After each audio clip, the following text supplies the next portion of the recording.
Atualidade Jurídica.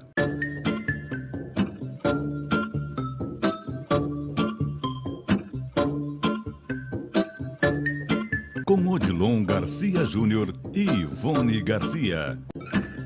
Estamos chegando com mais uma Atualidade Jurídica e hoje nós vamos falar de seguro de vida. Para isso estão conosco aqui profissionais do Garcia e Garcia Advogados Associados. Doutora Viviane Garbini e doutor Alberto Rosmo. Doutor Alberto, por falar em seguro, entre os diversos temas que a gente aborda aqui pelo Garcia e Garcia Advogados Associados, vocês são especializados, estão se especializando cada vez mais nesse tema, né? Com certeza, Garcia. E justifico essa especialização com relação aos seguros em função da nossa experiência e da nossa vivência no mercado e diante dessa situação que nós vimos vivenciando com relação às pessoas com dificuldade muitas vezes para receber os valores que elas ao longo dos anos foram aportando.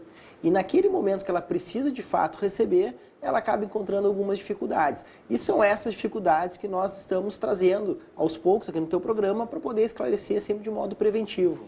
Doutor Alberto, o que tem se discutido no judiciário hoje em dia em relação ao seguro de vida? Hoje em dia, agora, se existe uma discussão clássica com relação ao reenquadramento. Porque o que acontece? Conforme a idade vai passando, a idade vem chegando, há uma tendência de projeção de aumento nesses valores. Só que esses aumentos, muitas vezes, eles são exorbitantes, de modo que a pessoa, conforme vai passando esse tempo, ela vai, inclusive, se vendo com dificuldades de pagar. Quanto mais perto chega de um eventual evento morte, porque por conta natural, por conta de idade, esse aumento ele se torna desproporcional. Esse aumento ele afeta o equilíbrio do contrato. E isso a gente vê no judiciário, a busca das pessoas por equilibrar esse contrato. Hoje nós temos o nosso tribunal maior com relação a essa matéria, que é o Superior Tribunal de Justiça, inclusive limitando o aumento àquelas pessoas de mais 60 anos de idade e com mais 10 anos de contrato, justamente visando manter esse equilíbrio. E essa, sem dúvida, assim como em outros tipos de seguro, inclusive de saúde, é uma discussão que é muito viva no judiciário. E isso é o que a gente mais enfrenta hoje. Bom, doutor Alberto, quando eu abri o nosso quadro, eu falei que os profissionais, vocês do Garcia e Garcia Advogados Associados, são especializados nos temas que a gente aborda. E a doutora Viviane Garbini é uma delas. Doutora, seja bem-vinda ao nosso bate-papo de hoje. Tenho certeza que vamos esclarecer muitas dúvidas para o nosso telespectador, né?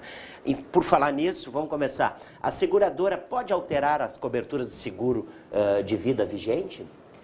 Bem, Guaraci, via de regra, o contrato de seguro de vida ele tem vigência de 1 ano. Ocorre que por interesse, prática do mercado, interesse até das partes, essa renovação se torna automática todo ano. As seguradoras, normalmente, quando verificam que há uma alteração no perfil do segurado, elas tentam alterar a cobertura ou até mesmo excluir determinadas coberturas do contrato. Como, por exemplo, o caso de um segurado que passou a exercer uma atividade de risco, né, um vigilante, algo nesse sentido, ou um esporte até de risco, um esporte radical. Muitas vezes a seguradora tenta excluir a cobertura de invalidez por acidente ou até mesmo a morte acidental. Essas atitudes e essas alterações no contrato, para verificar a legalidade, há uma série de questões que tem que ser analisada, como a vigência do contrato, a razão dessa alteração do risco, se a seguradora deu opções para o segurado de outras coberturas alternativas. Então, justamente porque a seguradora muitas vezes age de uma forma que não protege esse consumidor, sempre pensando no risco do contrato, a gente consegue reverter determinados procedimentos que são considerados abusivos, né? Então, a gente consegue buscar na justiça o direito desse segurado de manter determinada cobertura, às vezes com reajuste de um preço mais razoável, o prêmio do seguro, né? Claro, doutor, e nos casos em que é negado o pagamento do seguro porque o segurado já tinha doença antes da contratação, como é que funciona isso? Essa é uma questão muito discutida no judiciário, que é a doença pré-existente à contratação do seguro. A seguradora ela nega coberturas como despesas médicas, auxílio acidente, a própria cobertura por morte, né? Quando ela verifica que o segurado morreu ou se tornou inválido devido a uma doença que ele já tinha antes de contratar o seguro. Ocorre que o judiciário entende que essa justificativa da doença pré-existente, ela só pode, de fato, ser alegada pela seguradora se for provada a má-fé do segurado na contratação do seguro. Então, é analisado se ele já tinha ciência dessa doença na época, se essa doença se agravou ao longo do tempo, se ele preencheu uma declaração de saúde de forma a enganar a seguradora, né? E ainda assim, há entendimento nos tribunais de que se a seguradora não realizou exames prévios à contratação do seguro, ela não pode, na data do sinistro, se eximir de pagar a cobertura. Justamente porque o segurado, ao longo da relação contratual, custeou o prêmio, né, agiu de boa fé durante toda a contratação, não pode, no momento de pagar, a seguradora simplesmente alegar a doença pré-existente. Tem que se analisar uma série de questões e na justiça a gente tem bons resultados. Doutora, no caso de suicídio, a seguradora é obrigada a pagar? O suicídio, eu acredito que seja a causa que a seguradora mais tente pacificar nos tribunais, né, de que não é devida cobertura. Existe uma previsão no Código Civil que diz que se o segurado se suicidar em até 2 anos do início do contrato, a cobertura não é devida, a indenização securitária não é devida. É com essa justificativa que as seguradoras negam muita cobertura do sinistro de morte. Ocorre que os tribunais entendem, principalmente aqui no Rio Grande do Sul, que esse suicídio, ele só não vai ensejar a cobertura do seguro, a indenização, se for premeditado.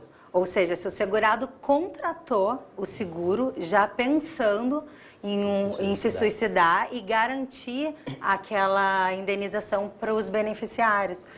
Isso, Guaraci, muitas vezes se torna uma prova quase que impossível para a seguradora. Claro. Né? Então, por isso que na justiça se obtém tranquilamente a indenização quando o segurado se suicida dentro desse prazo de carência. Claro. Doutor Alberto, quando eu abri o nosso quadro, eu salientei que vocês estão especializados agora nessa área de seguros, né? Entre diversos temas que a gente aborda aqui. Esse é mais uma novidade do Garcia? É mais uma novidade e pelos pontos que foram abordados aqui a gente percebe o quão é extenso. Às vezes a gente tem conhecimento da norma, mas não conhece como é que ela de fato é aplicada.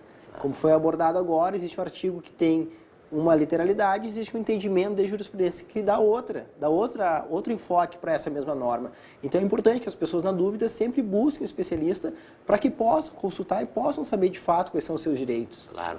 Lembrando você que está nos assistindo aí, nós temos no rodapé do vídeo aí dúvidas@garcia.com.br. Você pode tirar todas as suas dúvidas com profissionais especializados do Garcia Advogados Associados. É isso, doutora Alberto? É isso aí. Doutora Viviane, de seguros hoje era isso. Isso mesmo, Okay? obrigada. Então tá, muito obrigado pela presença de vocês. Vamos ao intervalo comercial e em seguida a gente volta. Até já.